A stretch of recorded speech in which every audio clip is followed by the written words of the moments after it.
सभी सम्मानित साथियों को सुभाष बौद्ध की ओर से क्रांतिकारी नमो बुद्धाय, जय भीम, संगम नमामि। या दोस्तों, इस समय हम आए हुए हैं त्रिरत्न बुद्ध विहार बौद्ध विनय प्रशिक्षण केंद्र पर, जहां पर आज इसका 29वां स्थापना दिवस के रूप में यहाँ मनाया जा रहा है।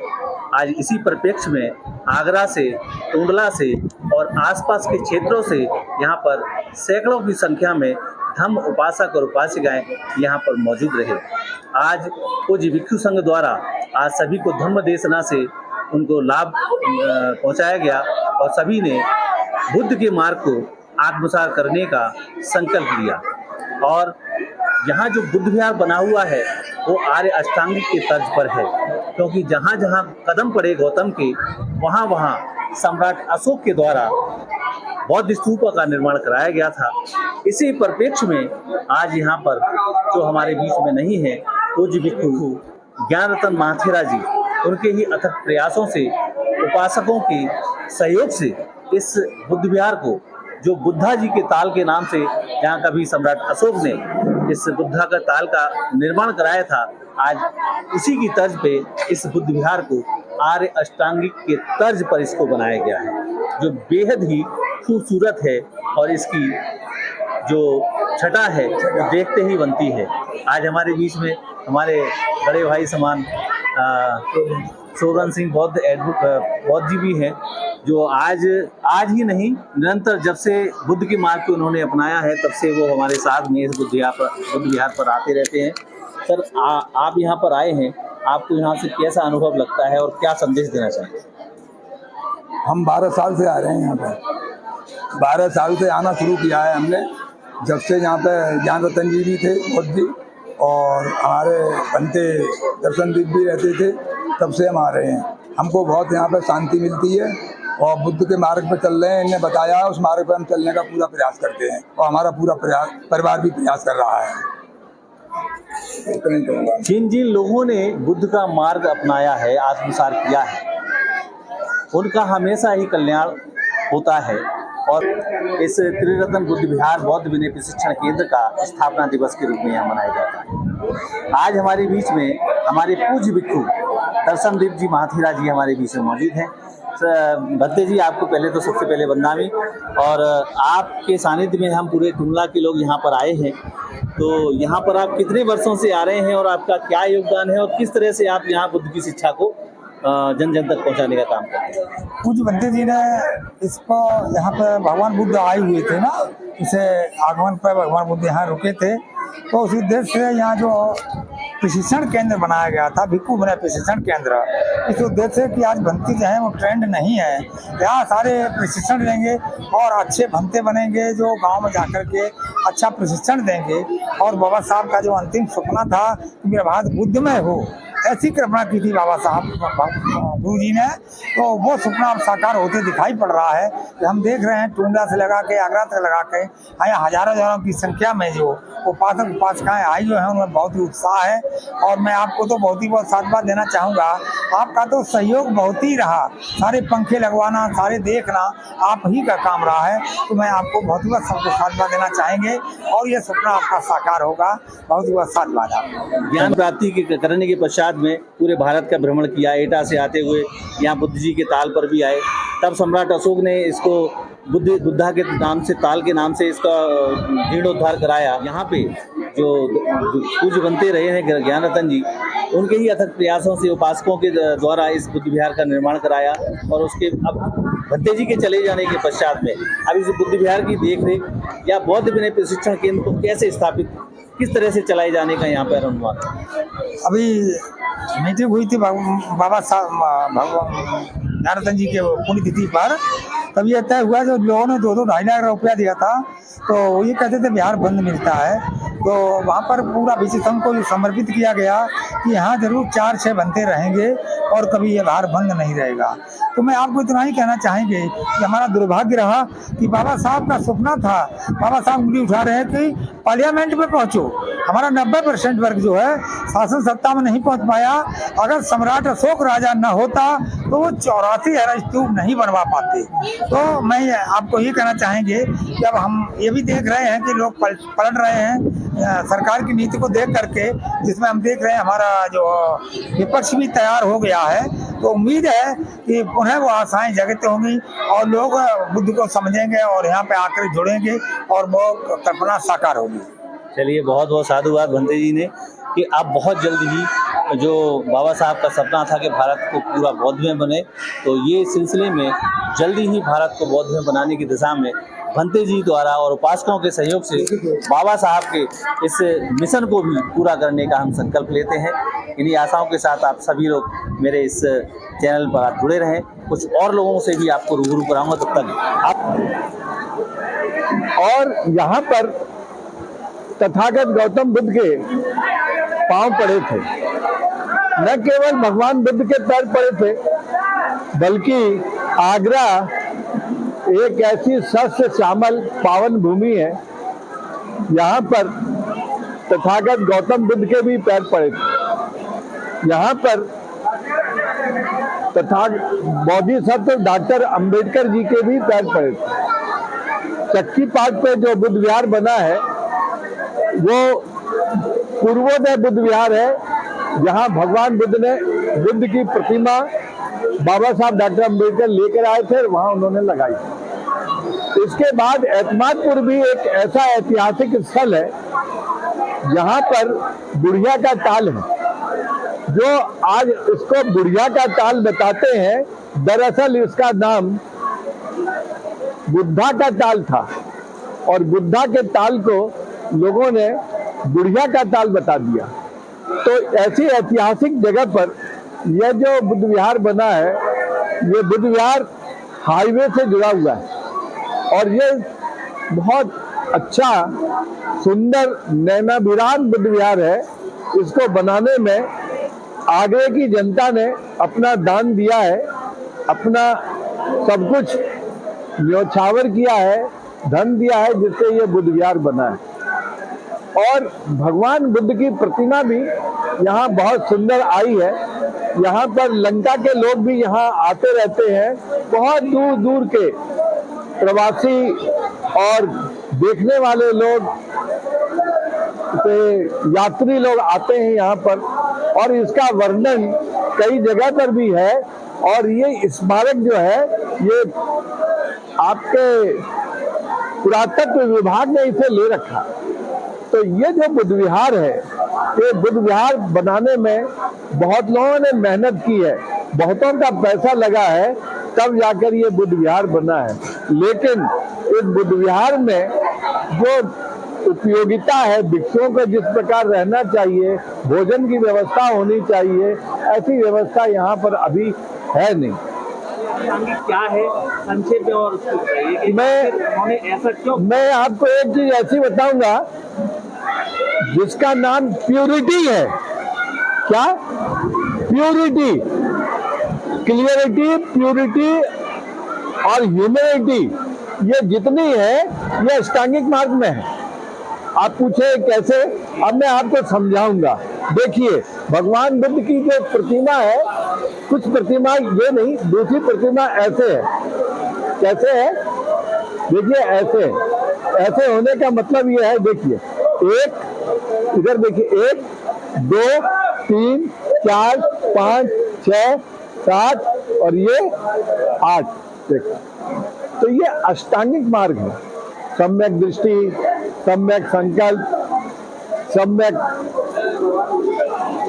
संकल्प, सम्यक व्यायाम, सम्यक समाधि, और इस तरह से ये 8 है। और सम्यक का मतलब होता है ठीक ठीक। आप इसको कितना लोगों ने दिया, आजकल तो मोदी महाराज भी ऐसे करते हैं, ऐसे करते हैं। लेकिन आप देखना किसी ये पेट्रोल पंप पर, वहां भी ऐसे है। ये क्यों है? कि हमारे यहाँ पेट्रोल प्योर मिलता है, पूरा मिलता है, इसमें कमी बेसी नहीं करते। प्यूरिटी का नाम ये है। तो अगर हमारा हृदय, हमारा मन, हमारा चित्त प्योर हो जाए तो फिर तो बुद्ध होगा। जिसका मन हो गया शुद्ध, वही तो है बुद्ध। जिसका मन हो गया शुद्ध, वो हो गया बुद्ध। आज त्रिरत्न बुद्ध विहार हैदमातपुर जनपद आगरा में आज 29वां स्थापना दिवस यहाँ पर मनाया गया, जहाँ पर पूज्य भिक्षु संघ को उपासक और उपासिकाओं ने भोजन दान करके उनसे आशीर्वचन प्राप्त किया। यहाँ हर वर्ष स्थापना दिवस ज्येष्ठ मास की पूर्णिमासी को मनाया जाता है, जहाँ पर भिक्षु संघ और आगरा से तमाम उपासक और उपासिकाएं यहाँ पर उपस्थित होते हैं और सभी को भोजन दान भी कराते हैं। इस बुद्ध विहार की पवित्रता इसलिए और हो जाती है क्योंकि यहाँ पर तथागत सम्यक संबुद्ध के कदम पड़े हैं और ये ऐतिहासिक स्थल बहुत ही अच्छा और सुंदर और सुसज्जित तरीके से इसको निर्माण किया गया है। यहाँ पर पूज्य भिक्षु ज्ञान रतन महाथेरा जी की प्रतिमा को भी यहाँ पर लगाया गया है और भिक्षु बहुत सारे बैठे हुए थे। वो उनके बीच में आकर के जब बैठ गए तो बहुत सारे भिक्षुओं के मन में ये बात उत्पन्न हुई कि आज तथागत के हाथ में कपड़ा के साथ आज क्या कोई नई बात कहने वाले हैं या कोई नई चर्चा करने वाले हैं। तो उन्होंने सारपुत्र से पूछा, सारपुत्र ये मेरे हाथ में क्या है? तो उन्होंने देख के बोला ये कपड़ा है। ये बोला कपड़ा है ना, आप सभी को दिख रहा है ये कपड़ा है कि हाँ। थोड़ी देर के बाद उन्होंने उस कपड़े में 5 गांठ लगा करके सारपुत्र के हाथ में दिया। बोला लो सारपुत्र, अब तुम बताओ ये क्या है? बोले हे शास्ता, पहले भी कपड़ा था अभी भी कपड़ा है। बोले कुछ फर्क पड़ा उस कपड़े में इस कपड़े में कुछ फर्क पड़ा? ध्यान से सुनना मेरी एक बात में कई बात कह जाता हूं। तो उन्होंने बोला सारपुत्र ने, भगवान कपड़ा वही है ना, फर्क इतना है कि इसमें गांठ लगी हुई है उस कपड़े में गांठ नहीं। ठीक है। तो बुद्ध ने बोला अब तुम गांठ खोलो। तो बहुत कोशिश की सारपुत्र ने गांठें खोलने में, उनको दिक्कत हुई। उन्होंने कस के बांधी थी नहीं गांठें।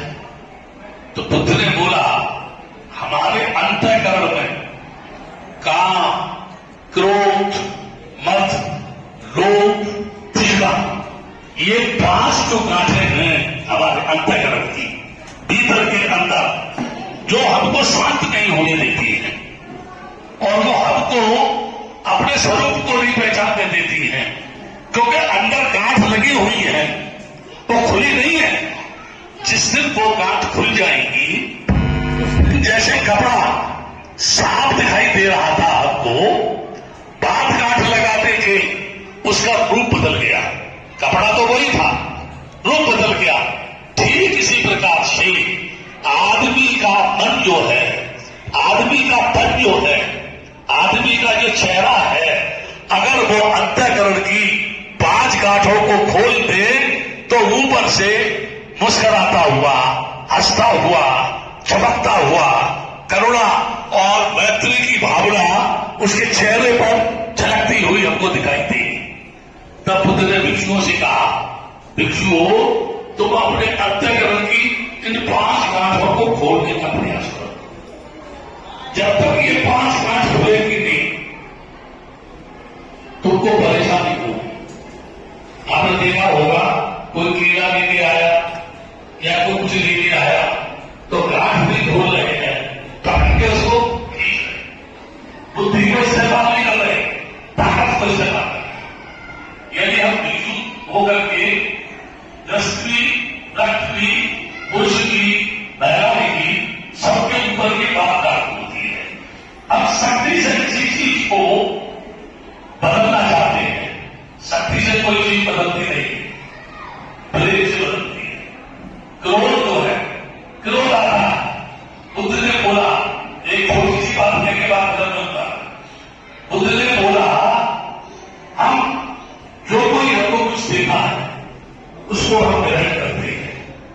अगर उसे हम ग्रहण नहीं करें तो देने वाले के पास वो वस्तु रह जाएंगे।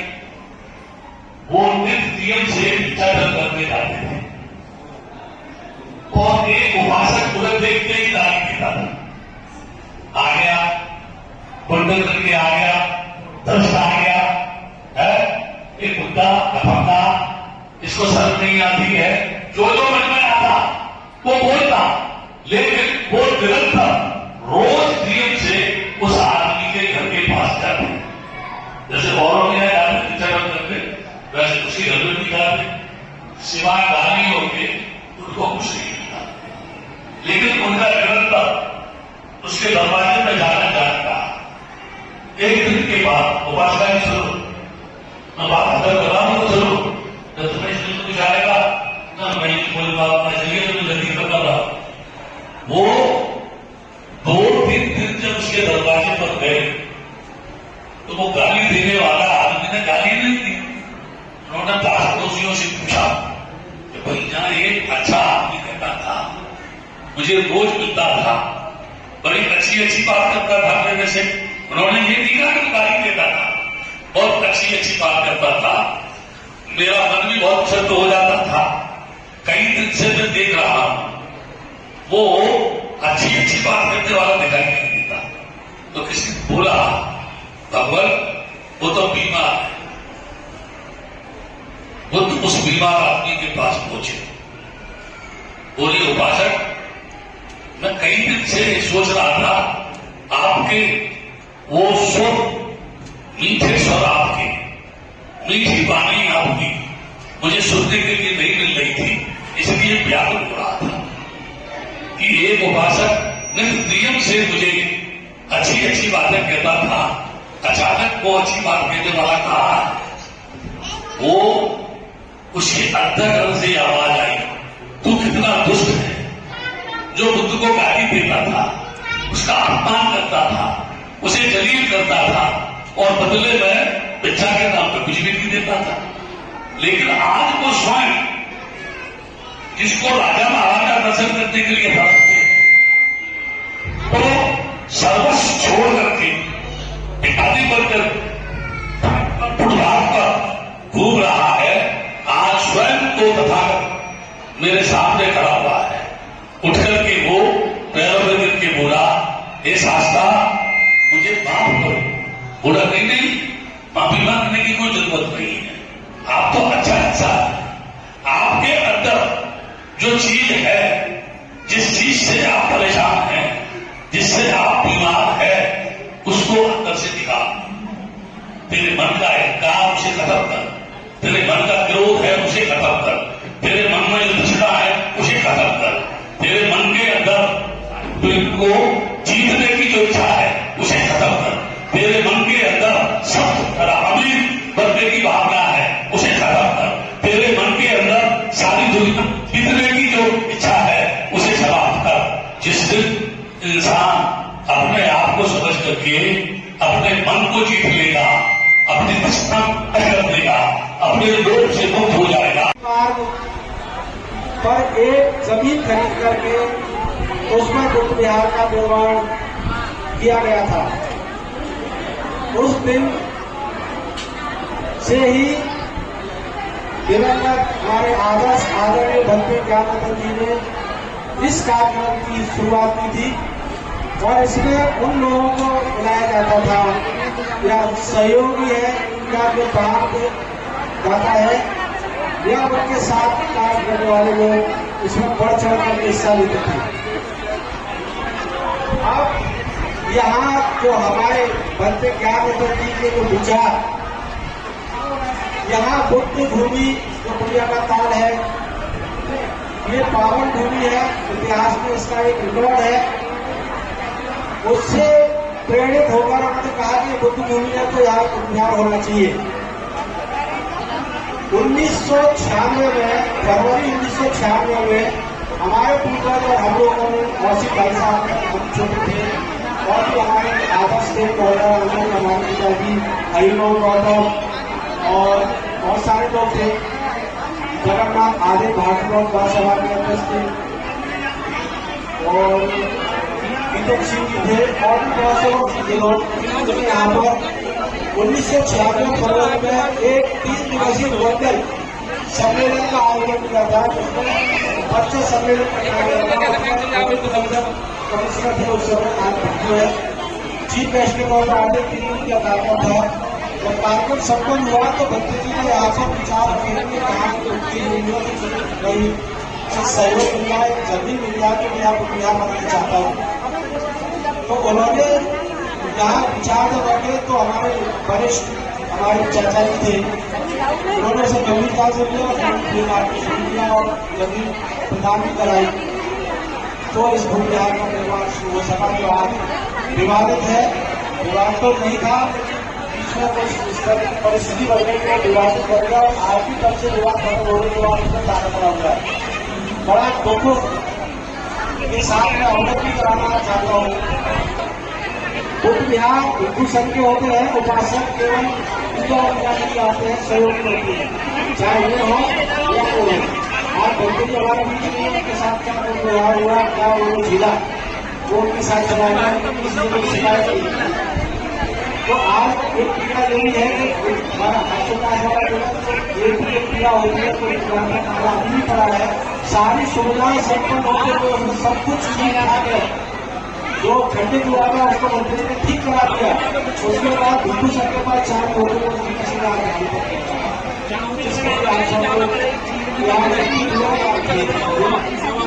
एक दूसरा मुझे बड़ा हर्ष हो रहा है